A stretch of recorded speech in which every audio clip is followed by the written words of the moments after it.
প্রায় 4 বিঘা জমির উপরে 500 বছরের এই বট গাছটি। কেউ কবুতর ছেড়ে দিয়ে যায়, কেউ কলা দুধ কলা দিয়ে যায়। তাই নাকি? হ্যাঁ, ওই যে ভিতরে যান। ভিতরে কোথায় একটু দেখা দেখি। ভিতরেও ঢোকা যাবে, আমরা এখন ভিতরে ঢোকার চেষ্টা করতেছি আঙ্কেলিক নিয়ে। তবে হ্যাঁ, ভিতরে দেখি এই বট গাছটার ভিতরে কি আছে, আমরা ভিতরে ঢুকে দেখব। আঙ্কেল, আমি কি ঢুকতে পারবো? এই তো ঢুকতে অনেক কষ্ট। ও, এখানে কলা মানত করছে দেখি। অনেকদিন আঙ্কেল, এই কলা কে রেখে গেছে এখানে? ওই যার মানত শেষে রেখে যায়, কলা টাকা। আমি এবার 2 দিন 20 টাকা পাইছি, নিয়ে মসজিদে ঠোঙ্গার মধ্যে দিয়ে গেছি। ও আচ্ছা আচ্ছা।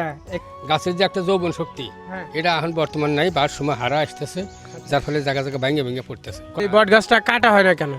কাটে না, পুরোপুরি থেকে মানাছানা করে আসে। জায়গাগুলো যা আছে এই জায়গাগুলো কাটে? জায়গাগুলো আমরা নিয়ে নিছি এখন। মানে জায়গাগুলোর মালিকানা কারা? মালিকানা আমরাই।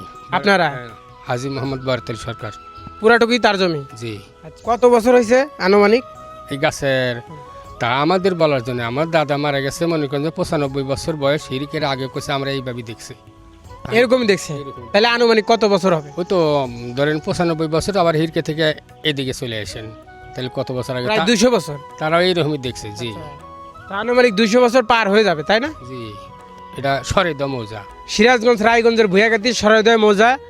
প্রায় 4 বিঘা জমির উপরে এই বট গাছটি দাঁড়িয়ে আছে। গ্রামাঞ্চলে মেলা তো খুব ধুমে দামি মেলা হয়, মানুষ দেয়, কিন্তু এই গাছের ভিতরে একদম গোড়ার ভিতরে বিশাল আকৃতির, দেখেন এই দিক দিয়েও অনেক বড়, ওই দিক দিয়েও অনেক বড়।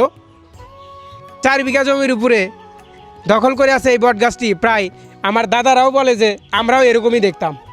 তো সেই হিসাব করলে বলা যায় প্রায় 2 থেকে 300 বছর বা তারও বেশি হতে পারে এই জায়গাটিতে এই বট গাছটি দখল করে আছে। ভিডিওটি শেয়ার করে দিবেন।